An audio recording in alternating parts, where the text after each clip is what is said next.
episode of A Pair of Bookends is sponsored by Stained Paper Creations. They create bespoke vintage bookmarks and prints. One of our lucky listeners can win a selection of bookmarks by reviewing the podcast and sending us a screenshot of their review with their Insta handle via DM at A Pair of Bookends Pod.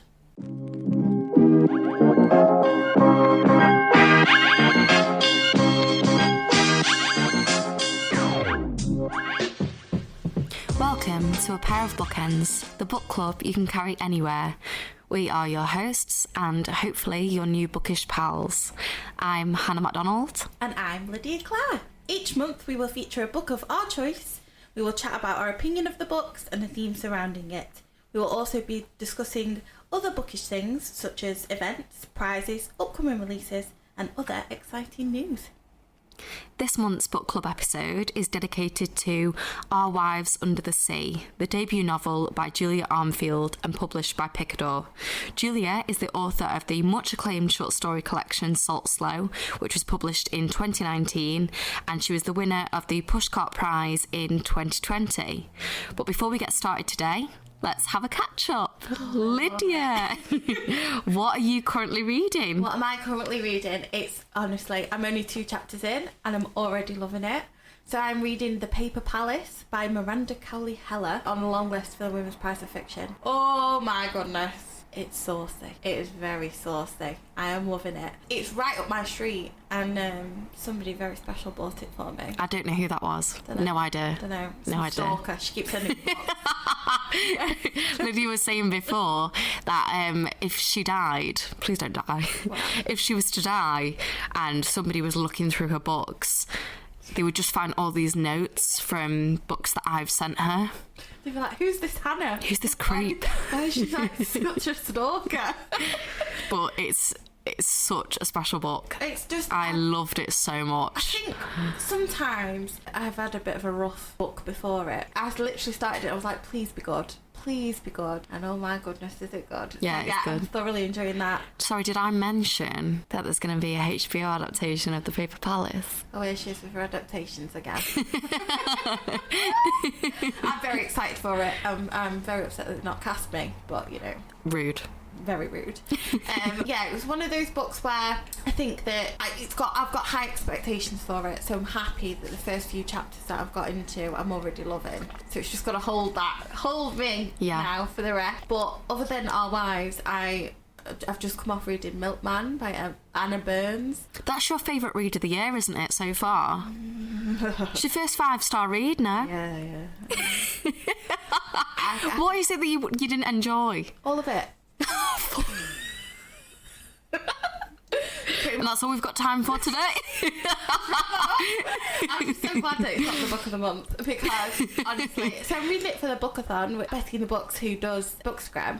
She has organised this whole like bookathon thing, which is such a fab idea. So fun. So we're reading all of the Booker Prize. It's dead hard to explain without sounding complicated, but all of the Booker Prize winners in reverse order, right? Monthly. So we started with Promised by Damon Galgut, then Shuggie Bain, you know, and we're going back like this. So we got to Milkman by Anna Burns, and it's been on my TBR trolley for ages. And I was like, I really want to get to that, and I kept picking it up like I'm going to read it. And then luckily Betty was like, let's do this. I was like, brilliant. And I just can't get on board with it. I couldn't. I tried. It was a slog.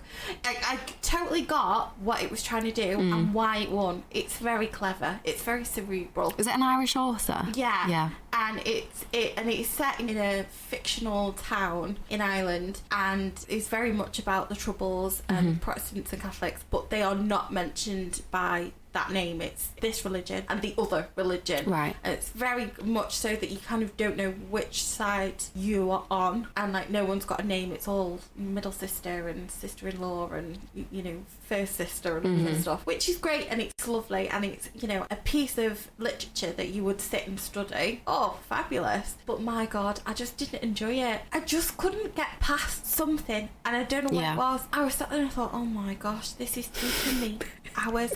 So a 300-page book usually for me would take me maybe a couple of days, or, you know, if they're good days where I've got a bit of reading time, but, you know, not. It took me a week. to read this book, and it's just, oh my gosh, I was just so over the style. I just couldn't, no. I did thoroughly enjoy all your WhatsApp updates. I'm Still not finished. When will it end? When will it end? And I knew that I had Our Wives next, and I knew that you were saying it was worth a read, and I was like, why? It's literally like eating your main meal and it being disgusting and looking at the dessert like, oh yeah, I want that cake. I love that analogy. Oh my god, I want to use that. But yeah, so I've had a rough time, guys. I've had a really rough time. There should be some kind of like bad books helpline. Well, I'm doing the Montana Book Company. Check them out on Instagram; they're amazing. They are doing a challenge this year. One of the challenges for reading one of the books is turns out this book sucked, and I have found the book that is going to go on that. What? That's part of a challenge? Yeah. So How would you know if the book sucked before reading it? So you don't. So okay. you read it, and then you can fit it into a category. Right. So it's got like winner of the Booker Prize. Right. Author from another continent, and it's great to get you like stimulated into reading different things. Yeah, giving you like prompts and stuff. Yeah, it's fabulous and really, really good. And check out Supposedly Fun, because they're a massive advocate for Montana Book Company. I was like, what am I going to pick? Usually I pick reasonably good books. So very rare you get a dud. Yeah. Especially not one that's won the Booker Prize, but my god, it's going on there. Did it win? Yeah, it won. It won. That's why it's for the Bookathon. It won. Oh god, yeah, of course. Yeah. And literally, I'm like, this has got to be some good stuff. But it reminded me of The Sellout by Paul Beatty, which also won the Booker Prize, which was also a bit of a slog. Oh. I know. Don't tell anyone. I won't. Guys, don't tell anyone. Don't tell anyone. Anyway, on hopefully a better note, what have you been reading? And please tell me it wasn't Milkman. It wasn't Milkman. Thank God. So I'm currently reading The Exhibitionist by Charlotte Mendelson, which is from the Women's Prize long list. I'm not going to read all 16 books, I don't think, but that was one of the books that I really, really wanted to get to, and someone may or may not have bought it for me. Once again, that pesky little fairy keeps coming to the book. So yeah, I've been reading that, and I'm actually really enjoying it. You know what? It's given me Succession vibes. Oh. I loved Succession. I found it so funny, and it's really like dark humour, and it's about like, you know, this elite family in America, and it's like a family drama. What Circle of Trust, guys? I haven't watched it. It's so good, you need to watch it. Oh my god, Lid. But it's given me kind of Succession vibes, in that the dad of the family, Ray Hanrahan, is this artist who has had his kind of bout of fame, and he's now kind of at a point in his career where he's struggling, and his wife is also an artist, and he gives her a lot of grief for he doesn't like her succeeding. Ooh. Yeah. So it's kind of a family drama, kind of tug of war, I guess, in their careers and in their relationship, and the fallout from them, the impact that any issues with them has on their kids and their children as adults. I'm really enjoying it, and I think because I've watched Succession, it's kind of given me those vibes. But I'm not that far into it. I've only read like 75 pages, but I'm actually really enjoying it. So I feel like 75 pages though is a good enough amount of a book to say that you're enjoying it. Yeah, no, I am really enjoying it. It's just been revealed that it's not really a spoiler as such, because it does tell you when you read up on the book anyway. The wife is having an affair with a female MP. Oh, so it's like, and we were talking before that we love a good like infidelity storyline. We love it. Love it. Drop it in there. I love it. Hands under the table. Love it. So I think that's the same kind of vibe with the Paper Palace. Like, totally it's just so exciting. I don't know why. So really enjoying that. And I also recently finished Shuggie Bain. Oh, Shuggie, which is a beautiful, beautiful story. It's set in Glasgow, set in public housing, and kind of about poverty and about hope and hopelessness and class and it explores so many darker topics, and it's about addiction, and it's between the mother and her youngest son, and how he kind of has to grow up way before his time in order to kind of be the primary carer for his mother, who's struggling with an alcohol addiction. And it's so sad and just like heartbreaking in parts, but it's also so beautifully told. Couldn't get enough of it, and I think it was about 400 pages, but I absolutely flew through it. Yeah, it's one of them books. Yeah, it's gorgeous, absolutely gorgeous. And I feel like Douglas Stuart can write women, and like especially like women that I feel I know. Yes, it's really hard to find a male author that writes a woman well. Yeah, I mean, let's face it, it's so rare, but it's beautiful. It was absolutely beautiful, and he writes about these women that I have seen. I grew up in a council estate. I know these women that go dressed up to the nines to like the corner shop. I know that these women's conversations are authentic. It feels authentic. It feels like he's sat there with a glass up against the wall, listening to these conversations.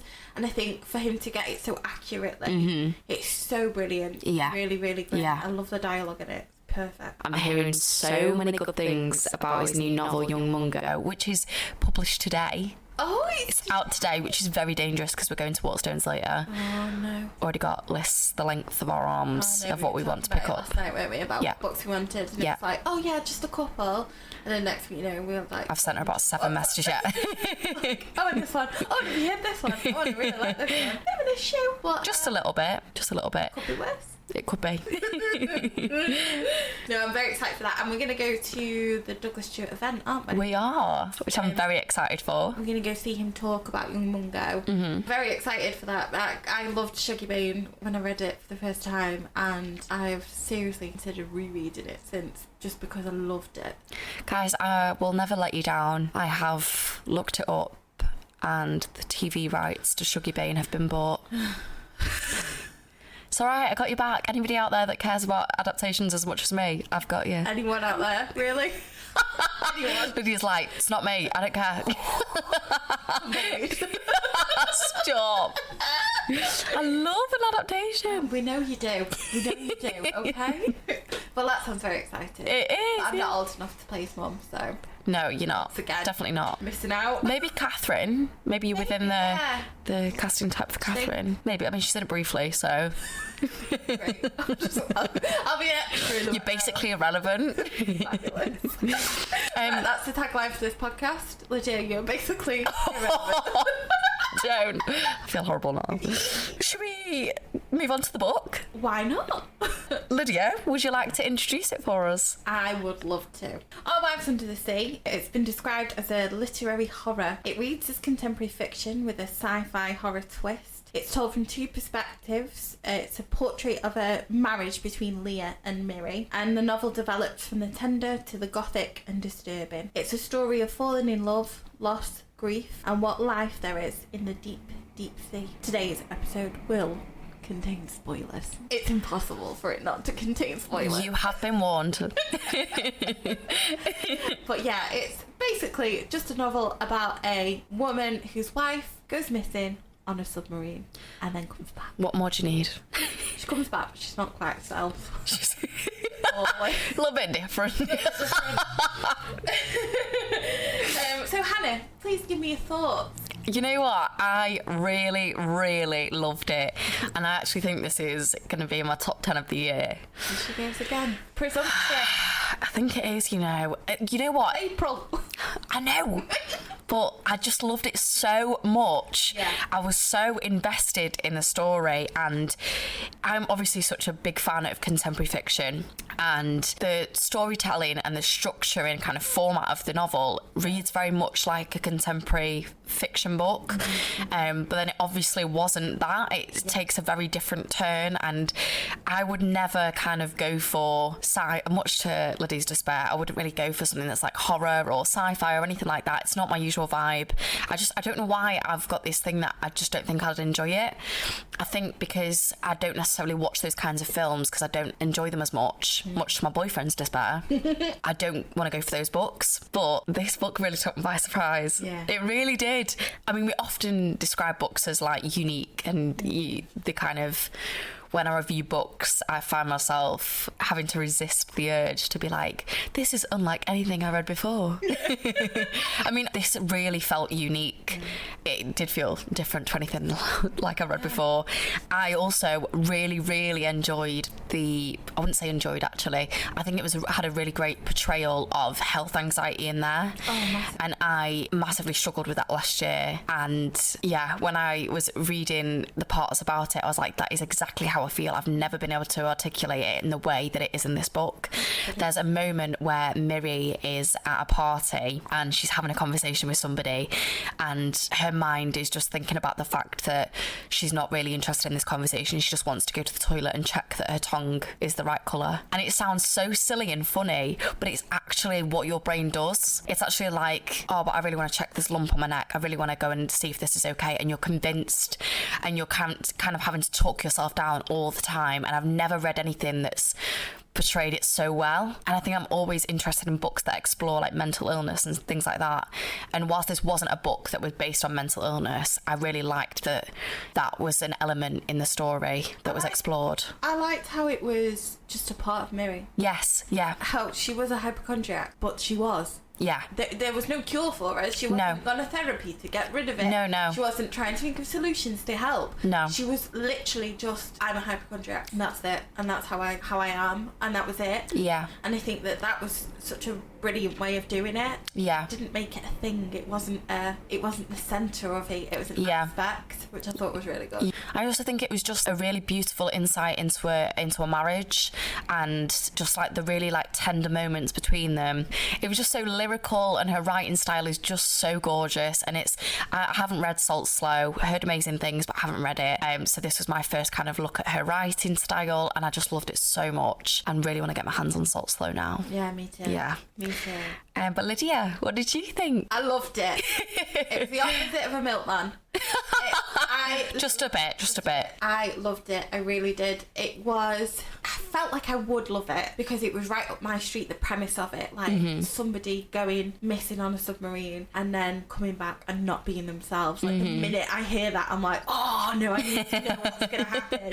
Like right up my street. And as soon as I picked it up and started reading, you start reading from Miri's perspective and then it goes into Leah's. And reading how well she kind of encapsulated their relationship at the beginning so that you felt like you knew these people. Yeah. It felt very authentic. It felt very kind of well researched as well. Yeah, I agree. And I was just like, this is everything that I wanted from this novel. And sometimes I think when you go into a novel, like I was talking about The Paper Palace, with expectations of it being good, it can let you down really quickly. Yeah. This book did not let me down for a second. Every single part of it, I was like, oh my gosh, I need to know. She leaves you on little cliffhangers, but not massive ones. No. It's not like a To Paradise by Hanya. I mean, yeah. That's it. You're never going to know anything. It's sort of like she's going to tease you a little bit, but she's giving you solutions all the time. She's giving you the resolutions to it. It was rip-roaring. It was adventurous. It was thrilling. But it was a contemporary novel. Yeah. This is what I can't explain to people. So it felt like a Stephen King novel. And it felt like Sally Rooney. Yes, I completely agree. How does that person, that a writer, like, they can't go together. You never believe for a second that they can go together. But it did. Yeah, and it's just a complete testament to her talents. Amazing. Like, absolutely fantastic. Because I was actually going to ask you what genre you thought it would fit into. Yes, it's horror. It's got horror elements. Yeah. There's a part where she hears Leah in another room being sick and runs into the room to see what's happening. And that was terrifying. Yeah. I was so scared, and there's a bit with Leah's eye that Jesus, nearly died. It's like David Cronenberg movies, like The Fly. Like, it's like, what the hell? Like, where are you coming from? I wrote down in my notes, vomiting water, what the fuck? ? And no one can answer it. No one can answer it. And this is what I mean. And it's, it's grotesque, it's horror, but then it's a love story. Yeah. It's tender. It's subtle, delicate. And I think it was really beautiful that Miri never feared Leah. No. There was like really horrific things happening, but even her reaction to Leah's eye, she didn't seem disturbed. No. She was she was obviously disturbed, but she wasn't like screaming in horror and running away and like hiding from her. Yeah. It was as though like she tripped over and cut her knee, and she was like, okay, let me get some antiseptic and sort that out for you.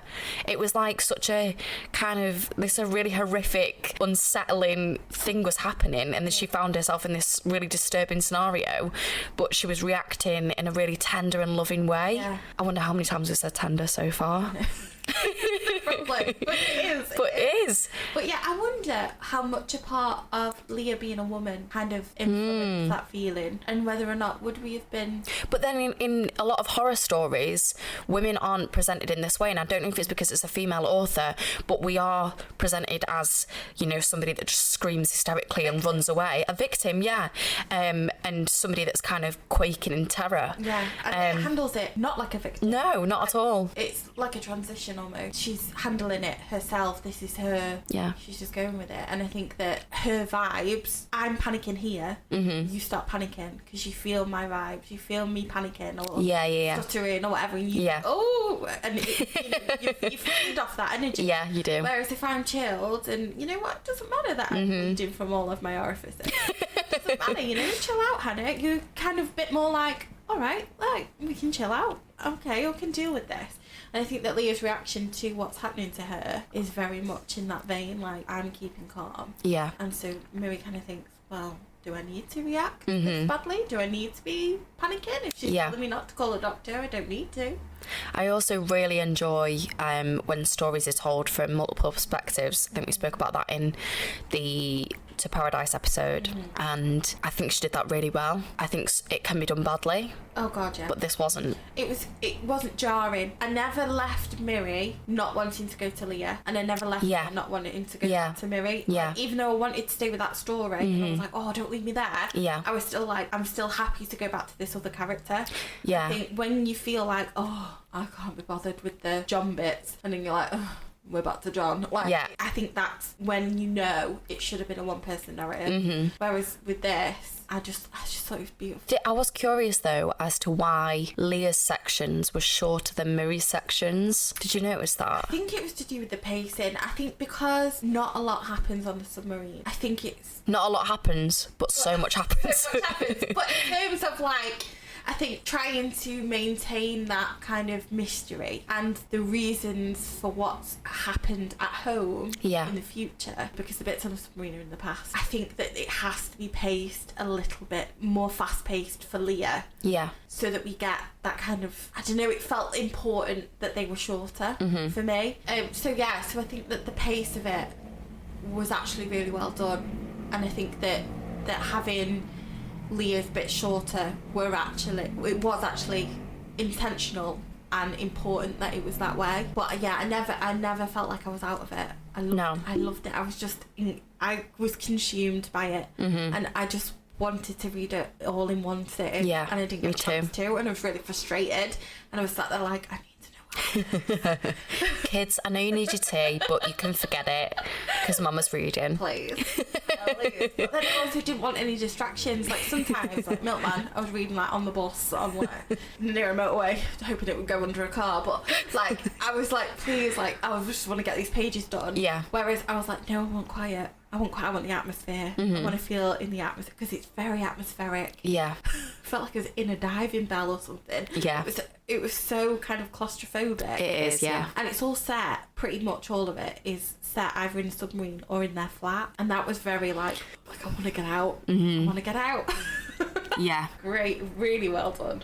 I think as well, like, the choice for Miri to be in a job where she works from home and she's constantly isolated, I think was a really interesting choice, considering we've just come out of the pandemic and a lot of people have had to adjust to that. Yeah. So a lot of people can kind of understand that from a sensory point. People could have experienced that. Yeah, absolutely. And I think that kind of makes it all the more unsettling. Yeah, because, I mean, look at the claustrophobia everyone felt the minute we went into lockdown. It's like, I must have an hour to exercise. I mean, I don't know about you guys. Go for me watch around the block.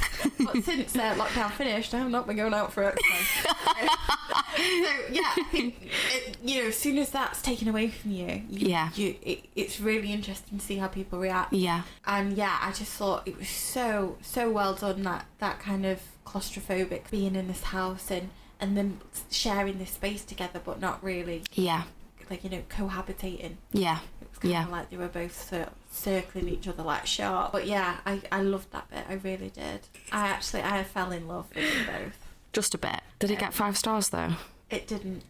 Lydia! Explain why. Guess what I gave it? 4.75. Wow. That's how close it was to a 5. There was one reason why I couldn't give it a 5. Because it was unresolved? No, because, and this is a gigantic spoiler, guys, so if you don't want a spoiler, skip about 2 minutes. But the reveal of the eye in the submarine. Okay. When they see it, I didn't want to see it. You didn't want to see it? I didn't want to see it. Okay. I don't need to see it. It's so much more effective when you don't see something. Okay. It's left to your imagination. Yeah. We're left with the questions then. What was it? What is it? And yes, we still are, but we saw an eye. An eye means a sentient being. An eye means it can see. An eye means it's a creature or a... Yeah. And it took, and I was like, no! Yeah. I want to see, it's like in a horror movie when you finally see the ghost or you finally see the demon or whatever. Yeah. Unless that demon's going to be absolutely terrifying and fantastic. Yeah.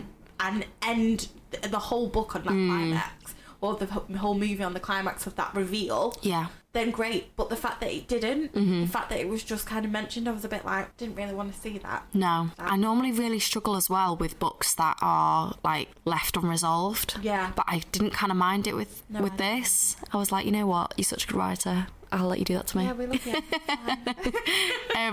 But I mean, a part of me is like, oh, that's really frustrating.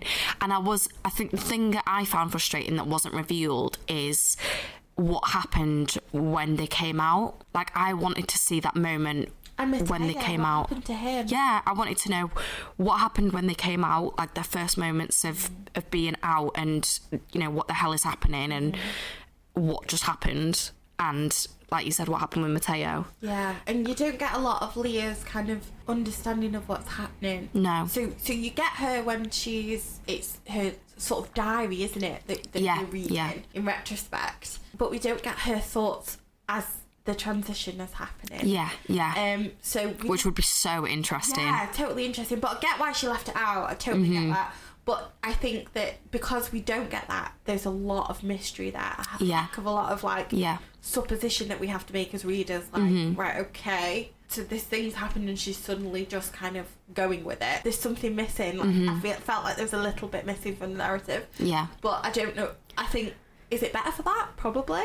Yeah. I think I prefer the narrative being like that, but tricky. It is tricky.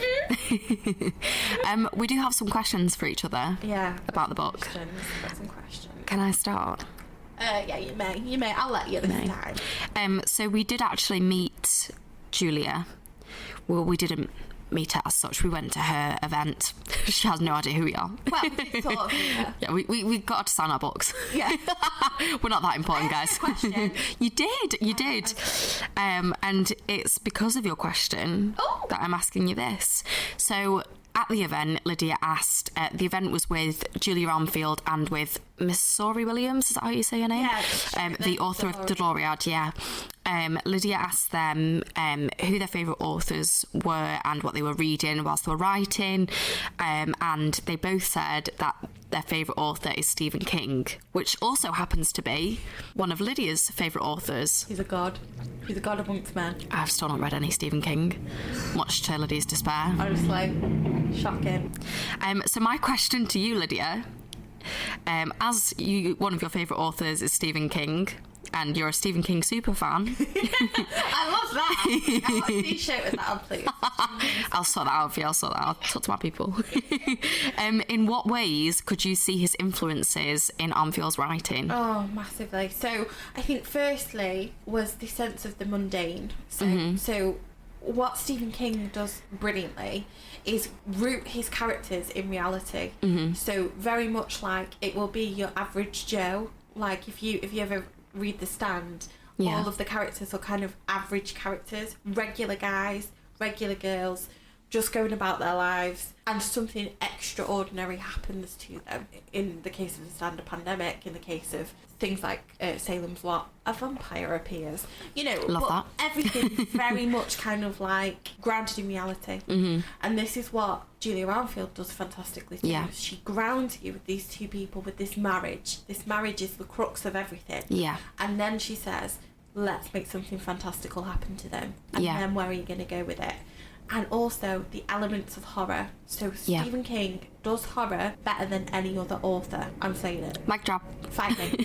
Try it. Tell me there's a better author. Show me a piece of literature that is as good as Stephen King at his best writing horror. No one is as good. You read it and you will be terrified. It is groundbreaking and spine-chilling, and books are very hard to get right in terms of horror genre. Yeah.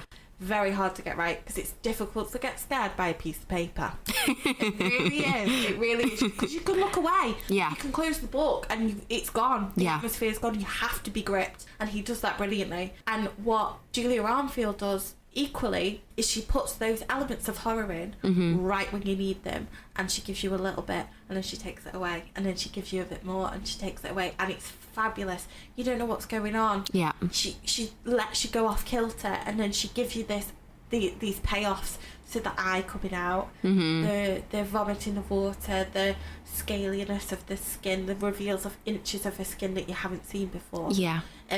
Very much like the body horror kind of type of genre. And if you read, I'd say something like Thinner by Stephen King is another one of those kind of body horror books, and it's just, you can see that she admires him. Yeah. And I read The Chalk Man by C.J. Tudor. It's not good. Fight me. Fine. But it's not. And she is heavily influenced by Stephen King. Right. But heavily influenced, and then there's copycatting. Oh, okay. And it felt very much like she'd just read a Stephen King novel and mixed up words and put it in her own novel. It was so similar. It was ridiculous. There were people on like Schwinn bikes and all sorts, and this is like Stephen King's like go-to thing, and I don't know, like it was a copy. This is not a copy. This is an homage to the people that have gone before in this genre. Yeah. It's not really a genre, but in this world of mixing the horror with the mundane. And Yeah. I think that you can see his influence. You can see that she is a fan. Yeah. There's no way you could read this book and not go, this feels a bit like Stephen King. Yeah. But in a great way, not like, oh, this is reminding me a lot of Stephen King, but it makes you go, oh, this is like a Stephen King novel. Yeah. Like, it makes you relive that. It makes you want to go pick it up. Like, I've just read Dolores Claiborne by Stephen King at the start of this month, and yeah, you can see it, that correlation. It's brilliant. It's lovely to see as well that people are carrying on that tradition of kind of... How many books has he written? At least 50 odd, I think. And they're not short either, are they? I'm not sure. I mean, The Stand is 1,000 pages long, unabridged. It is probably about 800 pages, I think. And yeah, he writes like a demon. He writes a book a year on average, sometimes two, depending on. He writes for Hard Case Crimes. Right. They're an independent publisher that kind of do pulp fiction, which Okay. is really cool. So kind of books with like half-naked ladies on the front and, you know, men with guns. But in a very much like they know their own thing. Like an ironic. And it's, you know what, it's brilliant. Some of the stuff he's written for them is amazing. Really? I really recommend a book called Joyland, or The Colorado Kid, that he both did for Hard Case Crimes. But this isn't a podcast about Stephen King. It's not. But I don't think Julia would mind, though. No, you can't acknowledge this book without acknowledging Stephen King's influence. Yeah, on it. she said to me at the event, how can you be doing a podcast about me if you've not read a Stephen King book? A bit of shade thrown. Personally, Julia, I feel attacked, but I have now got The Shining sat on my TBR. Oh my gosh. So you can thank yourself for that. Yeah. I went to my mum and my stepdad's house, and my stepdad loves Stephen King, and I was like, Elliot, what have you got for me? So shout out to Elliot, my stepdad, for kindly lending me his copy of The Shining. Thank you, Elliot, for spreading the Stephen King.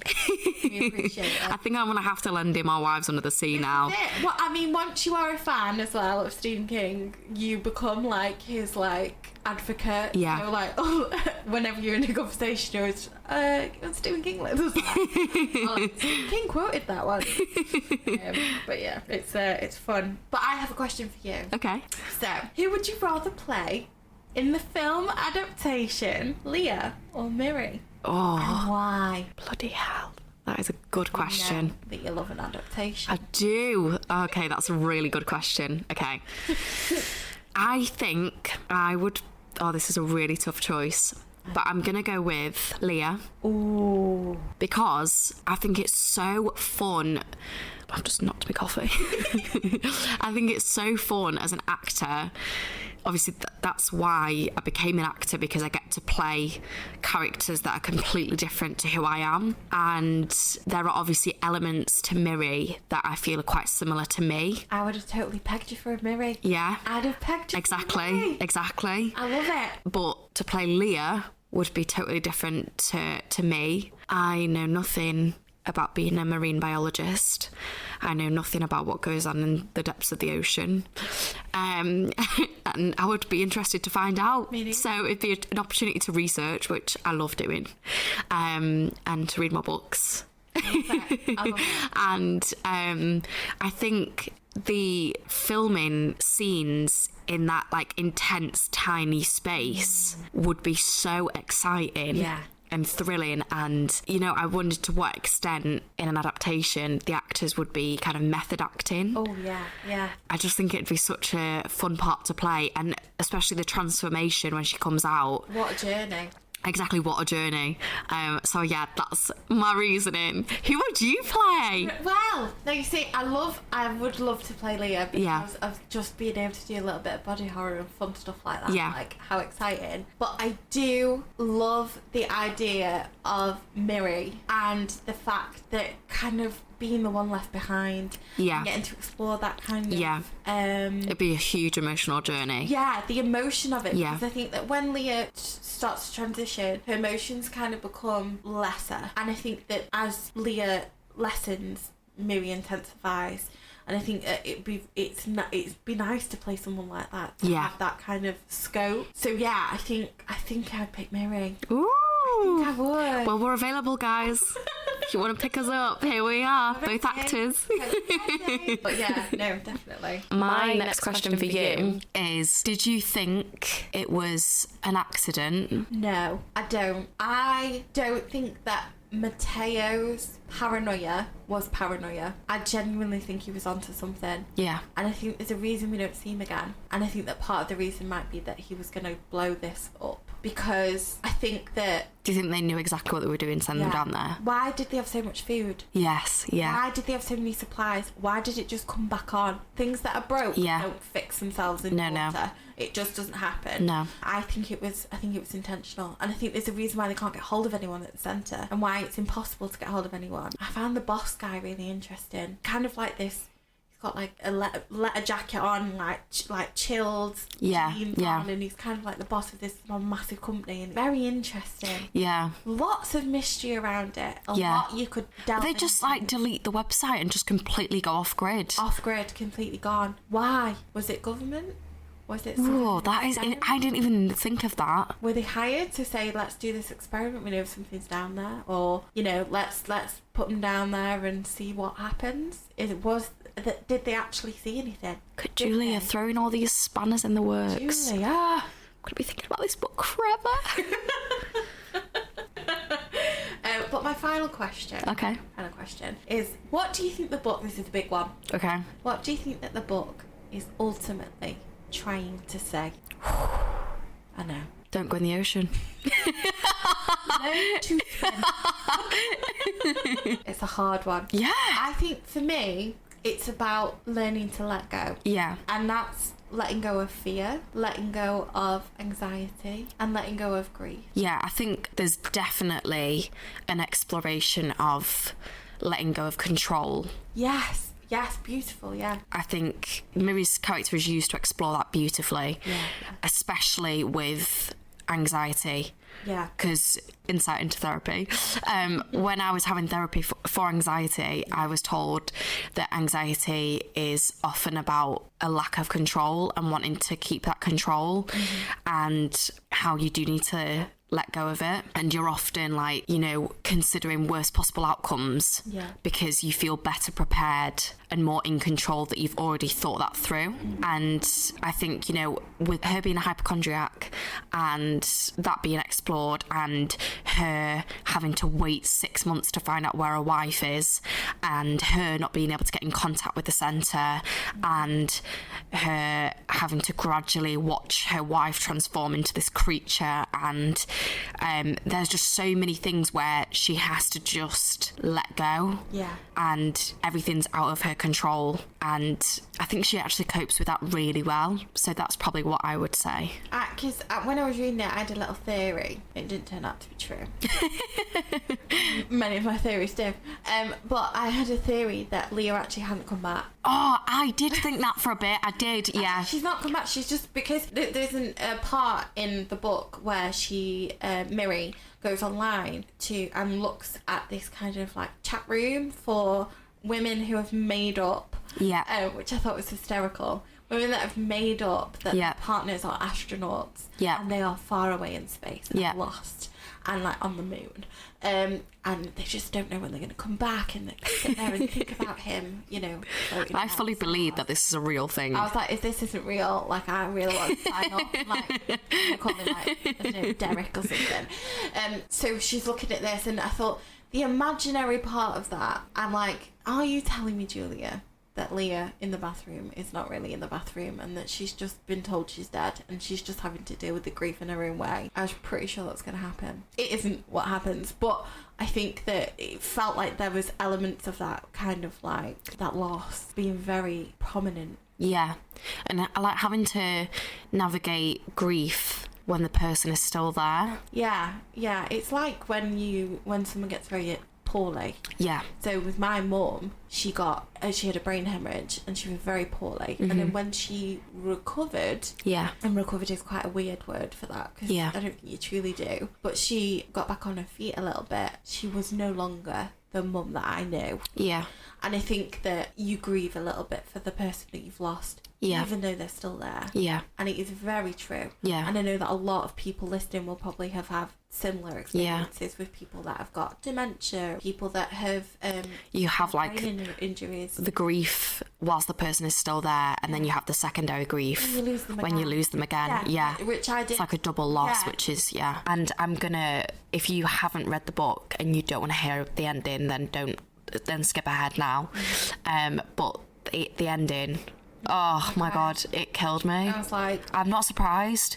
It's so beautiful when she was saying like my Leah, because it was the loss of her Leah, like, and it wasn't just that she was saying Leah, it was my Leah, my Leah, and it was her back. And it was having to let go of the idea that her Leah wasn't hers anymore. Yeah. And she was giving it to the ocean. Okay, you want her, there you go. It was like an offering, like a peace offering. Yeah.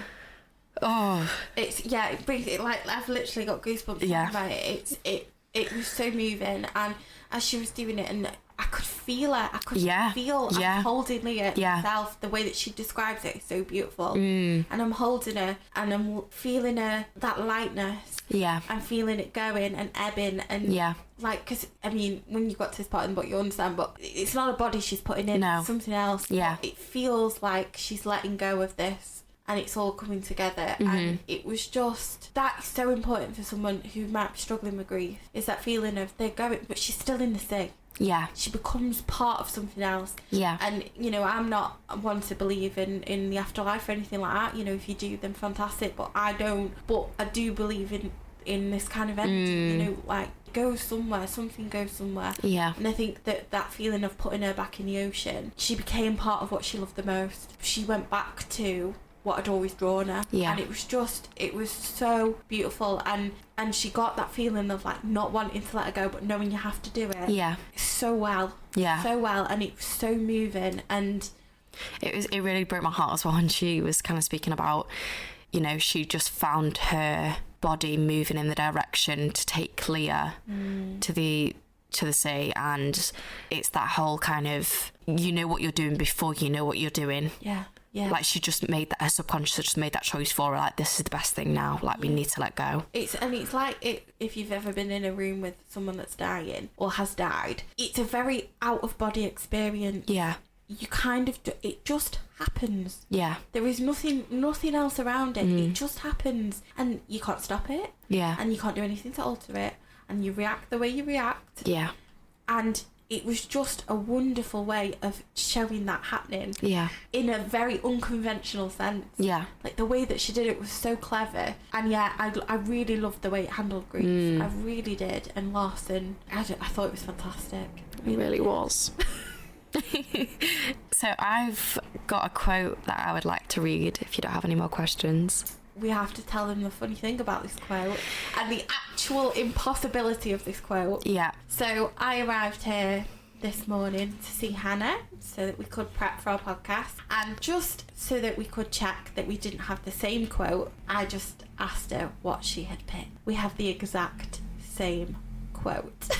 What are the chances of that? I mean, it just shows how bloody flawless her writing is. It's like a 200 and not. That I was like, this quote. We still managed to get the same exact same quote. Because I'm telling you, it's brilliant. But yes, please, Hannah, go ahead. Okay, so this is page 51, if you were wanting to read along. It's from Miri's section. So this is from Miri's perspective, and it's talking about their relationship. The thing about Leah as I knew her was that every so often when I was pissed off and sitting on the sofa, she would grab my legs and start to pedal them, chanting, Tour de France, until I laughed. The thing about Leah was that 9 times out of 10, she couldn't bring herself to be unkind about anyone, but then 3 times a year would say something so blisteringly cruel about someone we knew that she'd clap both hands to her mouth and turn in a circle as though warding off evil. At a point, perhaps 6 months after we'd first started seeing each other, she read a book in which a pair of lesbians emailed each other meaningful lines of poetry, and shortly afterwards she asked if this was the sort of thing we should be doing too. If you ever send me poetry, I texted her, I'll cut your tits off. And over the course of the next week and a half, she emailed me every poem from the complete works of Wilfred Owen, signing off every email with a winking face and a heart. Just so gorgeous. So good. It is. It really is. That's what I mean about those little details. Yeah. The mundanity of it. Yeah. And it's just beautiful. Like, I just think I can't believe those are like the intricate moments in a relationship that really make up like a love story. That no one else knows. Yeah. No one else knows. Yeah. Gets her legs and goes, Tour de France.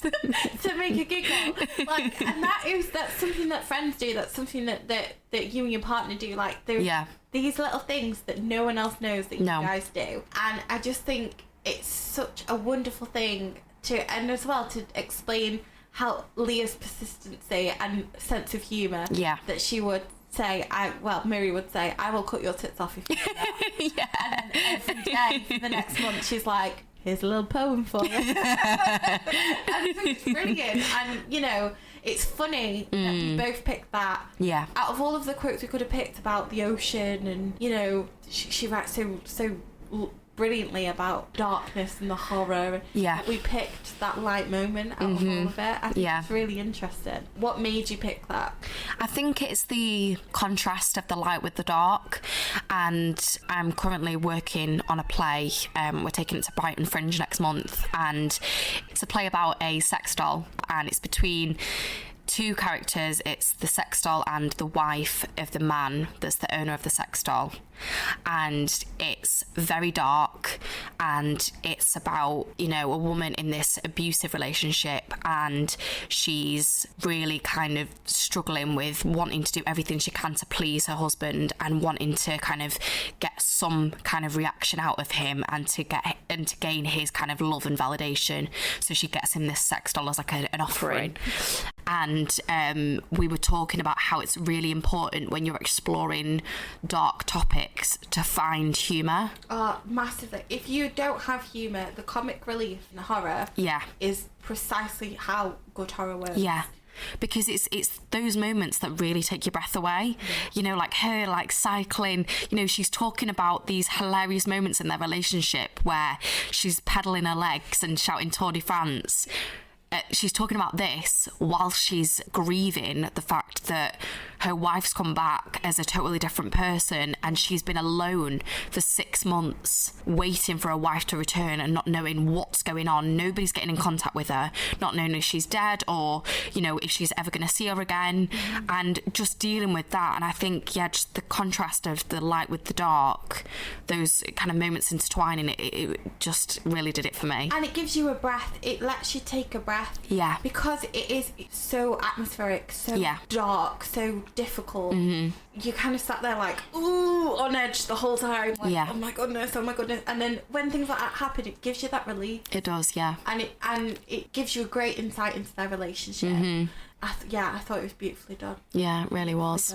So on to our next section. Yes, I've got a brilliant question from one of our listeners. So it's from Meg from @Meganabook. If you don't know her already, go check her out on Instagram because she is absolutely amazing. She is indeed. We love her. Her account is beautiful. It is. I mean, like, the most beautiful pictures, most beautiful reviews. She is also a writer, and an amazing one at that. Well, that's just it. She's one of them people that you have to hate because she's so good. Do you know what I mean? Yeah. I feel like I love that he hates you because you're so brilliant and I'm not. So Meg, we hate you. But we love you. But we love you, really. So she sent a brilliant question. She asked, if you could have a dinner party with 3 characters, who would they be? And I've got at least one person that I definitely know has to be there. Right? And it's Jay Gatsby. The Great Gatsby, because he can pull a party off. Yeah. Right? Yeah. We're gonna have like champagne. Yeah. Nice food. Yeah. Great little 20s vibes going on. He's got to be there. Then I'm thinking we might need someone to cook. Oh. So who we're having? Who's a good cook in literature that you can think of? I'm trying to think of someone really nice, like someone that's going to make me something I'm going to enjoy eating. I mean, the food in... Have you read Love After Love by Ingrid Persaud? I think Ingrid Persaud. Yeah, it is, but I've not read it yet. The food in that is unreal. Okay, so... I would be inviting Mr. Shatan, I think his name is. I'd be inviting Mr. Shatan. We've got him doing the food. He's doing the food. Gatsby on the music and the vibes. We do, yeah. And the drinks. We do. He's going to be giving the alcohol. Yeah. And then we need someone to stimulate conversation. I want someone funny. Oh, yeah, someone funny. Someone that's going to make me laugh. Who's going to make us laugh? I'm like sat here looking at all your books, like... Yeah, and that's not all my books, give though. me some clues. This is a tricky one. I think the main character in Detransition Baby. Still not read that. Have you not? No. Oh my gosh, she's hilarious. That's a really great book for exploring the light with the dark. Oh, no. Yeah, like the humour in that whilst exploring, like, you know, really darker moments. It's brilliant. I tell you who I think we should have. Who? Fleabag from Fleabag. Fleabag from Fleabag. Yeah, let's do it. Just because I think it would be his. I was just thinking of books, but maybe I don't know, Meg. Are you going to tell me off for stealing? No, I think go with it. I mean, it's been made into a book as well, hasn't it? Like with the Fleabag the scripts, they've got that as well, so we can go with that. I'm gonna go with that. I feel like she'd be really funny to talk to. Excellent choice. I feel like we've let ourselves down a bit. I feel like it's someone really good that we've missed. I know. I'm gonna really kick myself. But if you guys at home have any suggestions for who your 3 characters would be that you'd want to have at your dinner party, please let us know. I'd love to know. What about the granddad in the 1893 section of To Paradise? Oh, don't. I mean, he seemed to have very good dinner parties. But I would cry because I love. I'd want him to organise it. He would be amazing, wouldn't he? He would. Yeah, let's go with him. Let's go with him. Right, that's 4. We've decided it's 4. Right, we already broke. Meg, we don't make the rules. We've broken all the rules already. But yeah, very interesting. So thank you very much, Meg, for that brilliant question. It got us thinking. It really did. We have missed a section for the book. Yes, we have. We've got If You Like This, Then Read This. So, Lydia. Yes. Would you like to start us off? I would. So, obviously, who am I going to mention? No idea. Mr. King. What? Mr. King. Have you read any Stephen King? Like on and off. Stephen King. So his book Pet Semetary is basically has a very similar premise in terms of there is a cemetery in this town where you can go and bury somebody and they come back when they've died, and it is a fascinating look, again, at grief, loss, at not accepting death. And it is a brilliant book. It is a fantastic book. And it has a lot of similar vibes, a lot of similar themes. And yeah, it's well worth a read. I'd also say if you're looking for something that has the ocean as a character in itself, Life of Pi is another great novel that will get you kind of loving the sea and the ocean and on what a great part of that it could be. So yeah, I think that's what I'd pick. Excellent choices. I have gone down a different route. Okay, I'm very excited for this. Yeah, so I have gone with Magma. Oh. Which was published by Picador, and the writer is Thora, and then I'm not going to butcher her last name because I definitely can't say that surname, but it's an incredible book. She's Icelandic, isn't she? She is, yes. And I was kind of going with that for its intensity, for the kind of little vignettes of like moments in their relationship and the decline in their relationship and the kind of the piecing together of the jigsaw puzzle that is their life. I think it's got that. It's very similar vibes in that sense. And I also wrote down Open Water for a similar kind of like intimate examination of relationships in this kind of beautiful lyrical style.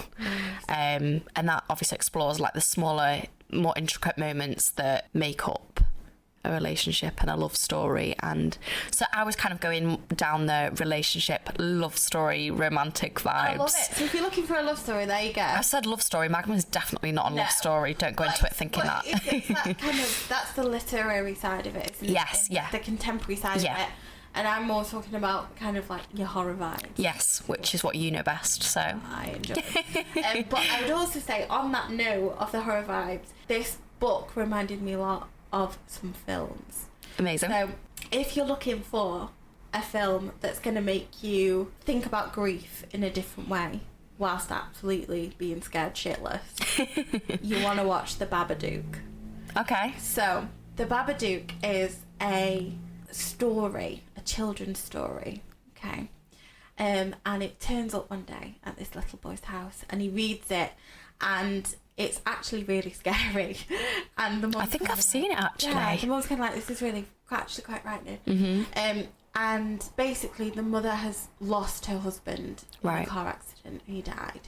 And she's just never accepted it. And it's about them being haunted by this ghost. But really, it's about grief and them letting go of grief and learning to live with grief. And it is a great allegorical tale for stuff like that, so it's well worth it. Also, it's terrifying, which is equally fun. And if you quite like a little bit of body horror slash kind of freaky waterman vibes, go for Shape of Water. That is another film about sort of loving someone from the ocean and kind of them not being themselves anymore, like that. It's well worth a watch. So yeah, The Babadook and Shape of Water were the type of films it reminded me of. Nice. And I think that if you're looking for something to like go with that vibe, chuck them on. It's well worth a watch. Nice. Now on to our next section, which is everyone's favourite. It's Boyf Picks. We've got a Boyf Picks. We've not got a different name, Lydia. I'm sorry. This month, my lovely boyfriend Billy has picked the book. He has had a very busy time recently with work and forgot to... Let's face it, he's slacking. He's slacking. He forgot to buy the book, but he has chosen the book and he sent us a picture and the synopsis, and he sent it via email so that I wouldn't see it until I clicked on it today, so we can kind of have a reveal. So... I'm so excited. Should we look? Let's look. Okay.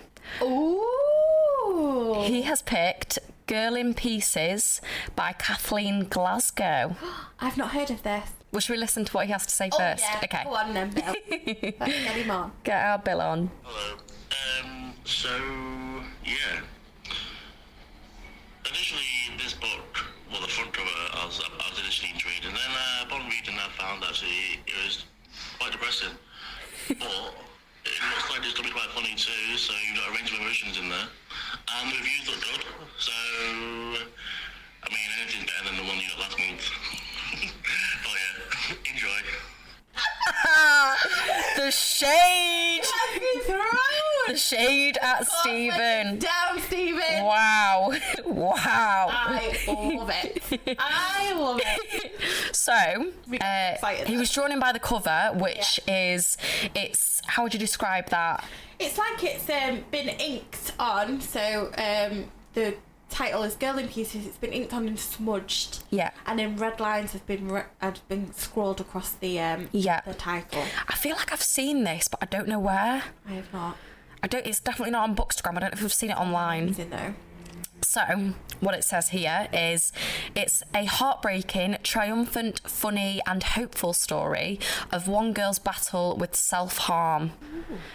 So Charlie Davis is in pieces. At 17, she's already lost more than most people lose in a lifetime, but she's learned how to forget it through cutting.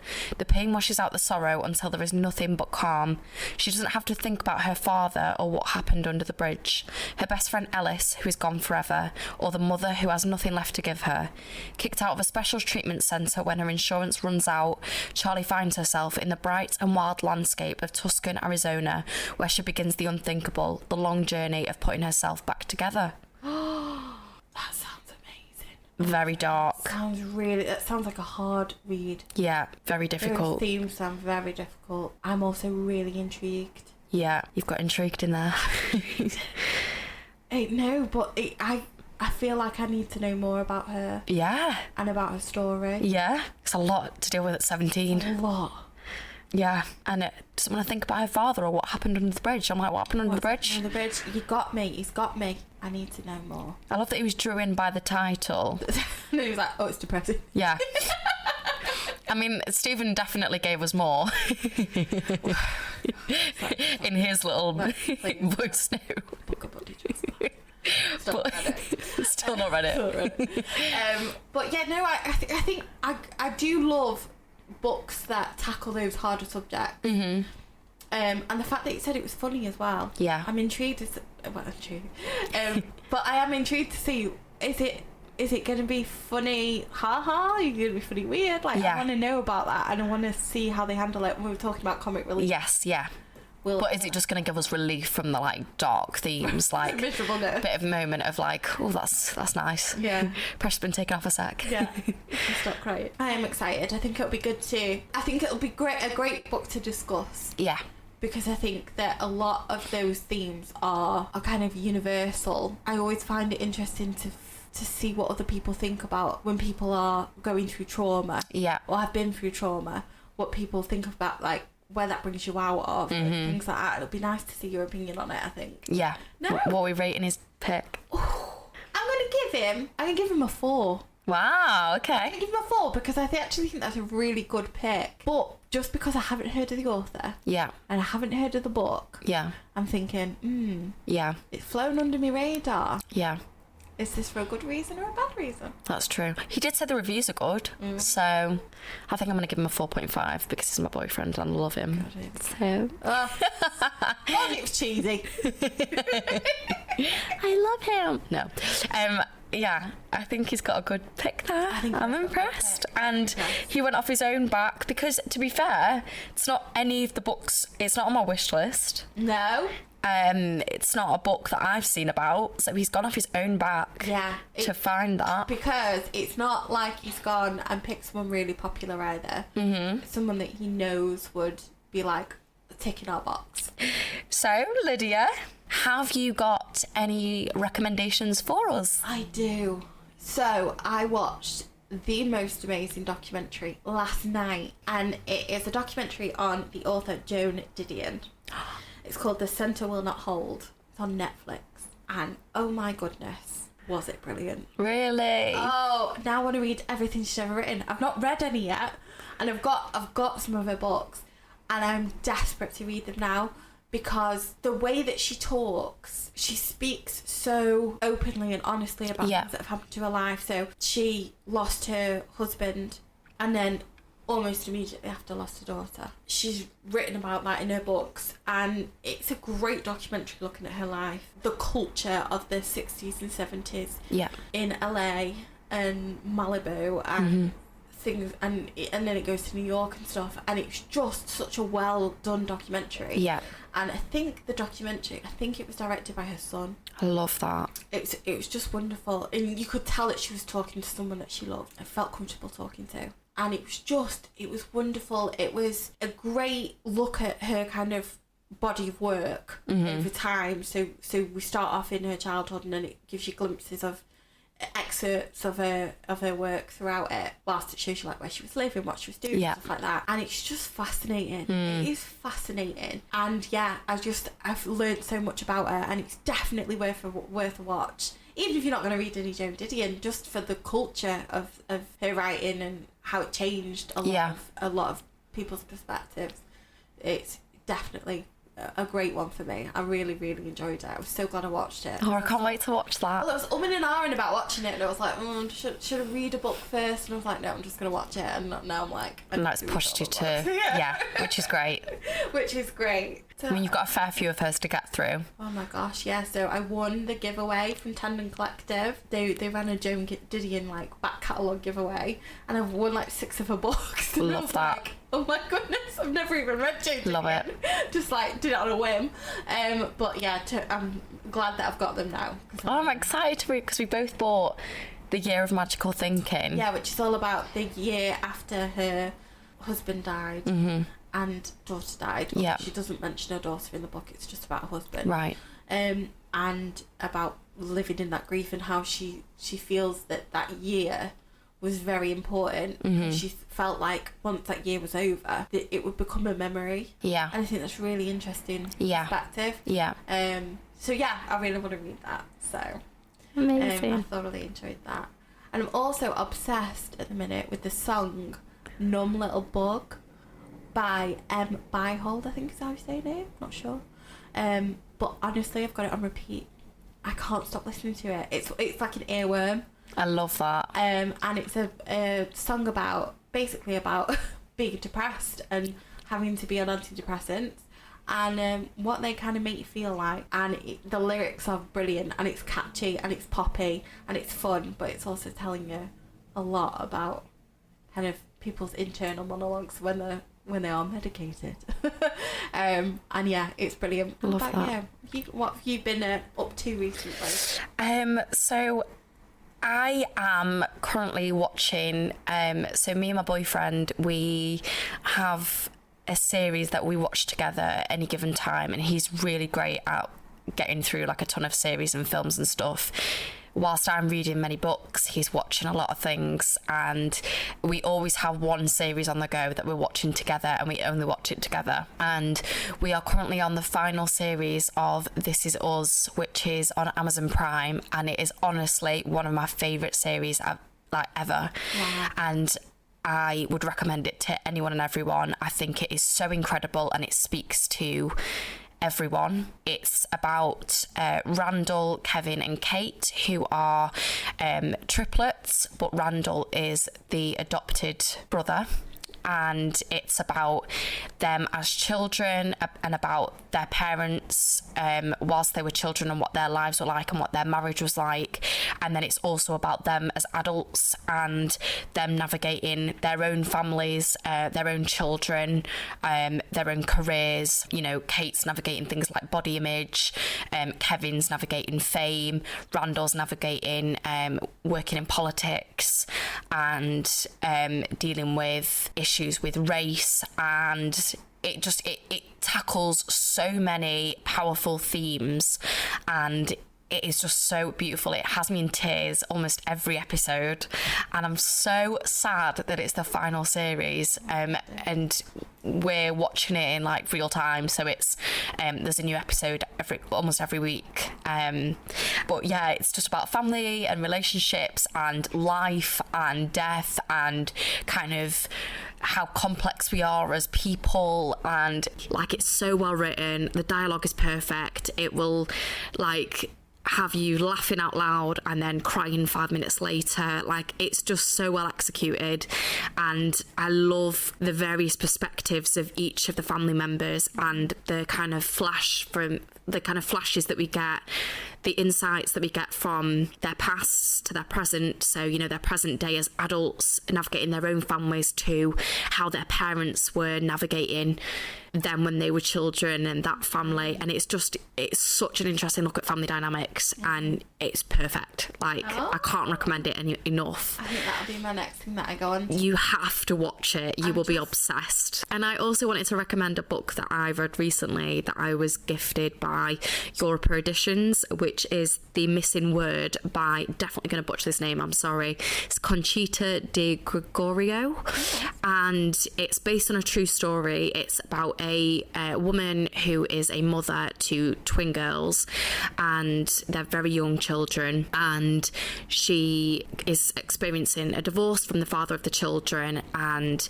the divorce is fairly amicable, and they are co-parenting, and they've got this like fairly decent routine going, and then he kidnaps the children and they go missing, and he then takes his own life, and they never find out where the children are, what happened to them. She's kind of left with all these unanswered questions, and it's honestly like so powerful. You really feel like how debilitating that experience must have been for her, and how like it's just so unsettling. And she's Italian and living in Switzerland, and how kind of the Swiss police just kind of totally dismiss her, and you don't know whether that's because she's a woman or because she's Italian or both, and it's just so frustrating having to read this from her perspective. You're like, well, somebody just tell her what's happened to her children. And it's told in a really clever way, so it goes between like letters to her friends or letters that she writes to the police, and then it also is like little vignettes of their relationship before all this happened, and her kind of thoughts in the aftermath of this situation. It's amazing, and it's only about 130 pages. So I'm like, how does she tackle this amount of stuff in 130 pages? It really blows my mind when writers can do that. It's the same with Magma. Yes, yeah. You're like, how? Yeah. But it's so well written, and it's a great piece of translated fiction. I absolutely loved it. It sounds brilliant. So good. I think that's all we've got time for today. What a shame. No. But we're off to buy books. We're have to go buy books, pretend we're not going to buy loads, and then... Yeah. I said to myself, I'm not buying any today.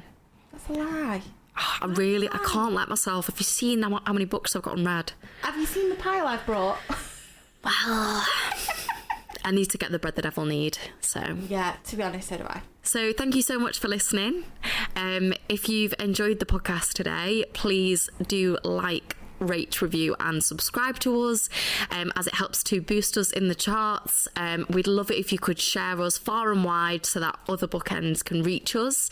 If you have any questions or any kind of hot takes on our episodes, you can message us on Instagram at a pair of bookends pod, or you can email us a pair of bookends pod@gmail.com. Email us there. Thank you so much for listening, and we'll speak to you soon. Bye bye.